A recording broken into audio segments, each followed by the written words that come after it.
Salmo 122, 1, e com isso nós terminamos. Salmo 122, 1. Ah, que texto lindo, né? Alegrei-me quando me disseram, vamos à casa do Senhor. Puxa vida, isso aí teve muito significado para nós na pandemia, né? Quando nós finalmente pudemos retornar às nossas reuniões. E ainda, irmãos queridos, nós vivemos o susto e a preocupação da pandemia. A pandemia nos impôs restrições e isolamento, mas pela graça de Deus estamos voltando à liberdade de reunir-nos no templo com a devida segurança. Nesta semana que finda hoje, eu estava lendo um pequeno livro extraordinário, chamado Igreja é Essencial, Redescobrindo a Importância do Corpo de Cristo. Os autores Colin Hansen e Jonathan Leeman. Que livro extraordinário, pequeno livro, 130 páginas. Os autores afirmam que os grupos de pessoas são poderosos, não apenas pelo que acontece quando as pessoas se reúnem, mas pelo que esse grupo se torna quando se reúne. Ou seja, quando a igreja se reúne, algo acontece em termos de atividade, mas também algo acontece com as pessoas que participam dessa reunião. As pessoas do grupo podem se tornar um movimento, as pessoas do grupo podem se tornar uma força, as pessoas desse grupo podem ser o início de uma mudança no mundo, para melhor ou para pior. E por que isso acontece quando há uma reunião? É simples, porque o todo é maior do que a soma das partes.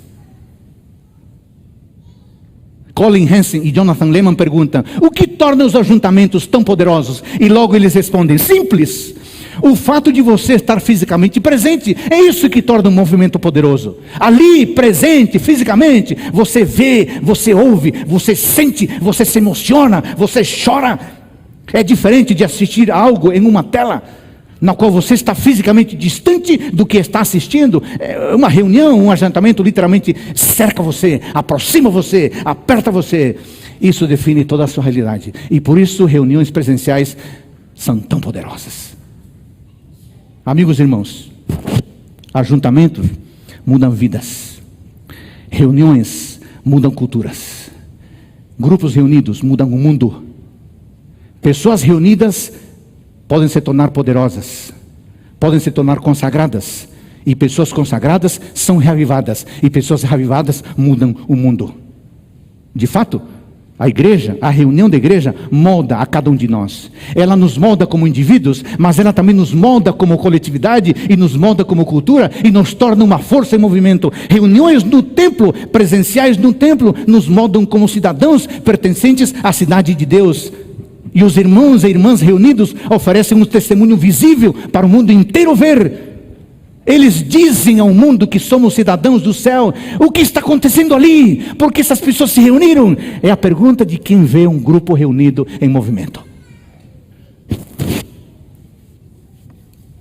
Sabe que os judeus da época de Jesus se reuniam nas sinagogas? Vocês sabem disso. Mas sabe o que é curioso? Jesus não usou a palavra sinagoga. Jesus usou eclésia, igreja. Por quê? Porque olhando para trás, aprendemos que foi profetizado que Jesus reuniria um povo que for espalhado pelo exílio. E olhando para frente, entendemos que Jesus queria que essas assembleias, essas igrejas, essas reuniões antecipassem a reunião final, onde Deus habitará com seu povo mais uma vez. Eis o tabernáculo de Deus, diz Apocalipse. Deus habitará com eles. Deus não vai fazer reunião por Zoom, viu, irmãos? Deus quer gente ao redor dele, não mediado por equipamentos eletrônicos. Algumas pessoas às vezes dizem assim, já ouvi pessoas dizendo assim, mas igreja é pessoa, igreja não é lugar. Eu, sem querer brigar, eu diria o seguinte, igreja são pessoas reunidas no mesmo lugar. Igreja são pessoas reunidas no mesmo lugar. Reunir-se ou ajuntar-se regularmente faz a igreja ser igreja. É simples de entender. Isso não significa, por favor, que uma igreja deixa de ser igreja quando as pessoas não estão reunidas? Assim como um time de futebol não deixa de ser time quando os membros não estão jogando.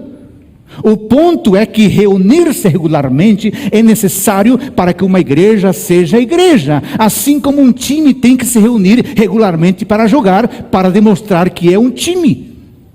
Jesus organizou o cristianismo dessa maneira. Seu intuito é centralizar o nosso cristianismo em torno de nos reunirmos regularmente, de vermos uns aos outros, de aprendermos uns com os outros, de encorajarmos uns aos outros, de motivarmos uns aos outros e de corrigirmos uns aos outros e de amarmos uns aos outros. Coisas espetaculares espirituais acontecem quando os cristãos ficam lado a lado, quando respiram o mesmo ar, quando unem as suas vozes em canção, quando ouvem o mesmo sermão e quando partilham do mesmo pão. Você olha em volta e pensa: eu não estou sozinho, eu não estou sozinha nesta caminhada, eu tenho irmãos, eu tenho irmãs, e o que eu posso fazer para pregar esse evangelho? Por favor, não me entenda mal. Equipe de mídia, não me entendam mal. Eu acho que todos nós somos imensamente gratos pela bênção dos equipamentos, não somos? Quantos são gratos pela bênção dos equipamentos? Todos! Que bênção, igreja, foi estar em casa e poder assistir os sermões em casa, quando não se podia cultuar aqui no templo. Eu sou muito grato pelos equipamentos, sou muito grato pelos aplicativos, e acima de tudo, sou grato pelas pessoas que gastaram do seu tempo, e olha que foi muito, para aprender e para manipular equipamentos e aplicativos para transmitirem os cultos que nos permitiriam participar daquele momento especial. Claro que sou grato. E eu acho que os nossos cultos deverão ser transmitidos ainda para abençoar aqueles e aquelas que por alguma razão não estão aqui e que não podem se reunir e que talvez não poderão se reunir conosco. Mas, irmãos queridos, escuta. Assistir à transmissão de um culto é uma coisa. Estar no culto é outra coisa.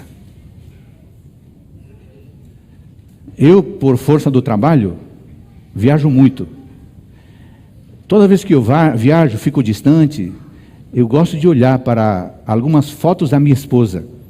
Fotos nossas de família, das minhas meninas. E eu carrego aqui uma pastinha chamada Família Soares. Quando estou com saudade longe, eu fico olhando as fotos. Mas é quando eu estou em casa, eu não olho para as fotos, eu olho para elas. Seria muito estranho, estando perto delas, eu preferir olhar as fotos. Da mesma forma, a transmissão de um culto é como uma foto. É legal de se ver, mas o melhor mesmo é estar aqui. É nesse sentido que o apóstolo Paulo nos diz: não deixemos de nos congregar. Ele sabia que se nos deixássemos de congregar, perderíamos a identidade como família e como povo de Deus. Por isso, amigo, você que nos acompanha em casa, na transmissão, que bom que você pode nos acompanhar. Mas assim que você puder, por favor, busque a sua igreja, volte a ela. Isso é o ideal.